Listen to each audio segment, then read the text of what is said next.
What's up guys, Donnie B here.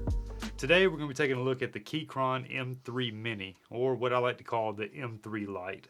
Essentially it's just like the M3, only smaller, sort of.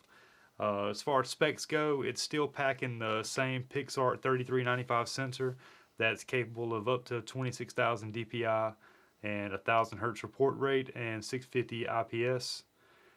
700 milliamp hour battery will get you 70 hours of battery life. Still only right-handed configuration with the same two buttons on the left side. All the buttons are mappable through the Keychron engine software if you're a Windows user. More on that in a little bit though.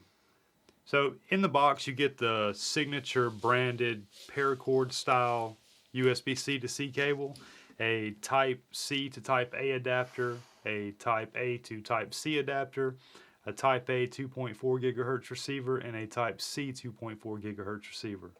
And you also get the extension adapter. It comes in two different colorways, black and white. At the moment, white is pre-order only, so we're looking at the black one today. I do need to go ahead and mention that this is not sponsored, nor Keychron did not send this to me. I did purchase this with my own money, and all these thoughts and opinions are of my own. Before we get into the software, I do want to talk about some of the things that's changed. That 70-hour battery life is capable because of the absence of RGB. Yep, that's right, no RGB on this one. And that might bother some of y'all, and some of you might not care. Me personally, I prefer the longer battery life over the flashing lights, but that might be a deal breaker for some of you. Another thing that has changed is they're no longer using the Kel GM 8.0 switches. To get the smaller form factor, they had to switch to the Wano 80M micro switches. They're just as responsive and they have a satisfying click, but it's not near as clicky as the Kels. This is the M3.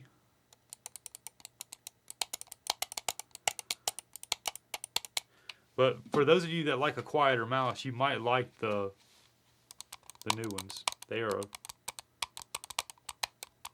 a lot quieter.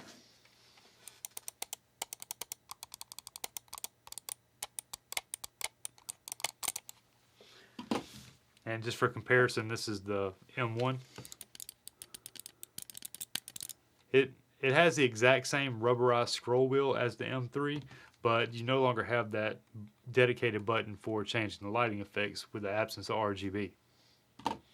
I guess the way that it got its name is because Keychron has managed to shed almost 25 grams off of the M3. With this one weighing in at 55 grams, they're giving a 2-gram variable, but the website says 55, the box says 57. The M3 weighed in at 79 grams. The M3 Mini is 119 millimeters long, and the M3 is 125 millimeters long.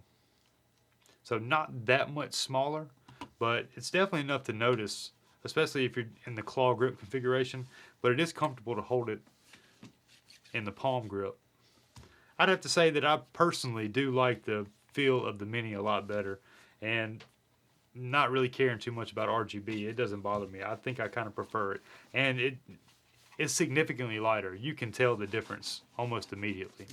So on the bottom you got 3 Teflon skates for sliding easily on any surface, and then there's a dedicated switch for choosing between cable, Bluetooth, and wireless, along with 2 buttons. Each button is for choosing your DPI and your report rate.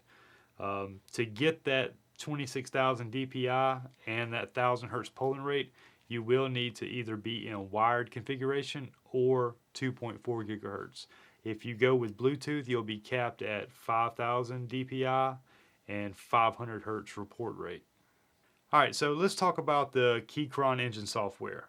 So if you're a Windows user, it's available. If you're a Mac user, they're supposed to be releasing it in June, this month, but as of today, it wasn't available. So they still have 2 weeks left. Maybe they'll get it. But I will say this. I went to download it again, and Google gave me a warning. It's basically a shared Google Drive file. Google gave me a warning saying they couldn't scan it for viruses. Now listen, I love Keychron products. I have all 3 of these mice. I have the Keychron K4 V2, the hot swappable, and I even have the wooden. I mean, it looks great on any desk. They're affordable. They're great products. I am so cautious when it comes to downloading things, and I didn't reinstall it. So I don't know anything about mapping the macros and things like that on this mouse.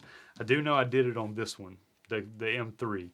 And you can control the RGB, and you can map all your buttons, and you can control your macros and everything. And it was really cool. So if you download it at your own risk. That's kind of what Google told me, and that made me say, whoa. It was basically just the file size was too big. It's basically just a shared zip file. Download it, install it. Man, it scares me. So I didn't do it. But, y'all let me know in the comments if you did it. But it did work once upon a time. I didn't get that warning from Google last time. But yeah, all the buttons are mappable, and you can control all your macros by using the Keychron. It's called the Keychron engine software. You just go to the website and click on it. Now, you can't use it unless you have the mouse. Like, it's specifically for that device. Like, it will automatically recognize the device once it's plugged in. You can't do it over wireless or anything. It has to be plugged in the first time you use it, the first time you set it up, and then you're good to go. All right, now let's talk about price. So, all three, let me see if I can get them in here. All three, you see the box here. All three of these mice are the same price. $49, $49, $49. This one's $49. It's 79 grams. It has RGB. It has the extra mappable button. This one's $49. It has RGB. It has that kind of skeletal structure that some people like. It's light. Well, it's the same weight as this one, 79 grams, $49. I do like this one. I like the skates on this one better. It feels like it slides better. It also has 2 more buttons. It's left or right-handed config. And then you have this one, no RGB. It is 20 grams lighter. It's only for right-handed people. I mean, for the money, I think you're better off going with the M1. If you're not into all that fancy stuff, then, or if you're just right-handed, then the M3's good. But if you just need something that, if you're a student and you're constantly throwing your laptop in your bag, or if you're bringing your laptop home from work and back and forth, and you're going to coffee shops and stuff like that, this small form factor is absolutely perfect. It fits right in your backpack or your laptop bag or whatever. It's a great little mouse. But I think for the money, I think they missed the mark whenever they priced it the same as this one. I do feel like this one is more valuable, Like maybe this one $49 and then this one $39. I think the lack of RGB is really going to affect a lot of people. I don't know any of them, but I feel like worldwide it's going to affect a lot of people. But when it's at the same price point as this one, and it doesn't even have those same switches, I don't know. I find it hard to recommend it, but I think they just kind of missed the mark. Maybe they should discount it or give a promo code or something like that. I think $39. You can buy a Logitech mouse of this same equivalent, for the same price. I think for this one, I paid the same as this, $49 or $50, something like that. All right, well, that's going to do it for this one. Let me know in the comments what you think about the M3 Mini Lite 2.0, whatever. Which mouse is your favorite?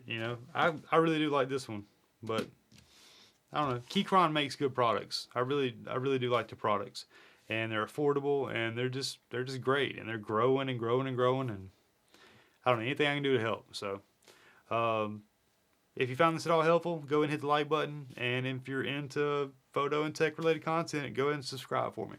And with that being said, take care of yourselves. You deserve it. I really appreciate the support. We got a great community here.